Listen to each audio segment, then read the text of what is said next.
You know, as an actor, as a thespian, you know, we all love Shakespeare and treading the boards and doing all kinds of interesting historical characters.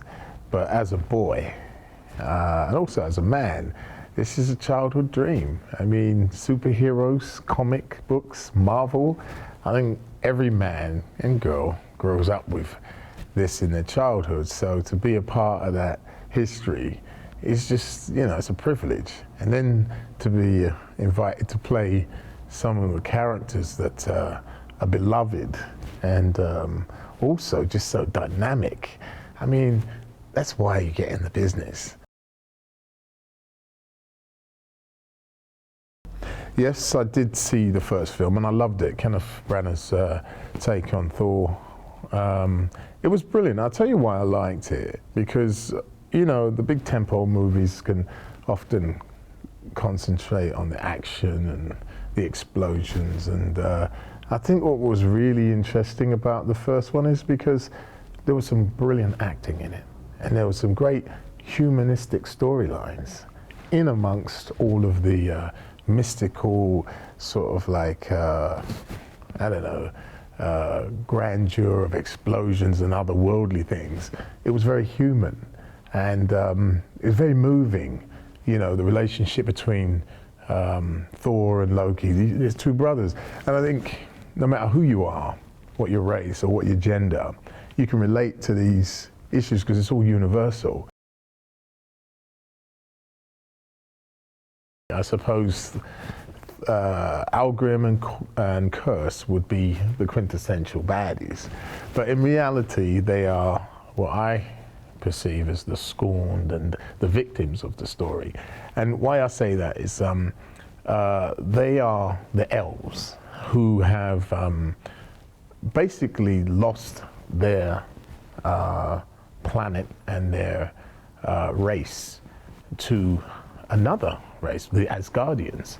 And so in an effort and an attempt to save their race, they decided to destroy it voluntarily with the mission to return at the right time in the celestial chart to reclaim their throne and their universe. Of the character in particular, it was integrity. Here was a man who places a noble objective beyond his own life. And I think there's something extremely, I suppose, noble and I think inspiring about that, because he looks to the bigger picture and sees himself as a means to that end. So that was appealing. And also the fact that, you know, here you were playing two characters in this fantastic tempo. And it's a great arc because you get to be these fantastic characters. I mean, and they do look very different. Algrim is this blue-eyed, blonde-haired, pointed-eared elf, and a very striking, majestic kind of captain of the army. And then Curse becomes this indomitable power of darkness, this force. The process is a lengthy one.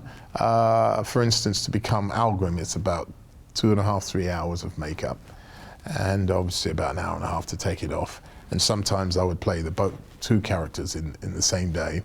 And so to play Curse, it would take about an hour and a half makeup to put on paint and glue on the face. So, you know, you're looking at a good 5-6 hours in makeup to play both of the characters. You know, but Algrim was quite lengthy because it also, as well as prosthetics, there was wigs and contact lenses, which I had to get used to because they impair your vision. You can't see an awful lot when you're wearing them, but I use that for the performance because you have to walk slow and majestic when you're wearing those things because you can't see anything, but it adds to the character. Chris is a professional and he enjoys getting stuck in, and so do I. So I think we really had fun doing it. There's some great scenes, and I think that it shows through the performance. You'll see that we had fun, and we were there. We were looking in each other's eyes and just trying to go there as much as we can. And you know, often there was the little giggle to the side, because he would look at me and he'd be like, wow, those blue eyes really look blue on you. And I would look at his face that was two-tone, and I'm just like, you know, just stunned, because it really, the makeup was incredible. So, you know, we were both in admiration of each other's characters as well as, you know, bonded. Well, I mean, I came into this project as a sequel, so obviously there's already a formed bond between many of the principal characters, and you really get that. It's very much like a family, and I'm very privileged to be part of it and come in and do my thing, what I have to do. It's been an absolute delight. I mean, when you're in the room with Anthony Hopkins, and I've got Rene Russo on my shoulder, and Chris Hemsworth there, and you know, Chris on my side, and you know, you're in a good room, and you know, not forget Tom, and you know, it's just a great bunch of people, first of all, to work with, and then some very talented and committed actors, and that's a great combination to create great movies. Well, Alan's great, and Alan is a director I've worked with before, again, in my early career. I did a show called Oz, and so we met a long time ago. So I was familiar with his working process. He's an actor's director, which is quite a treat in such a large tentpole movie like this, where there tends to be a concentration on the action and the explosions.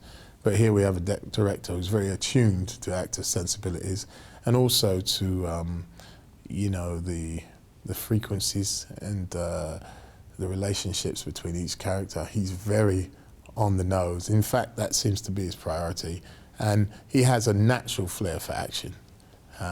So that part is done.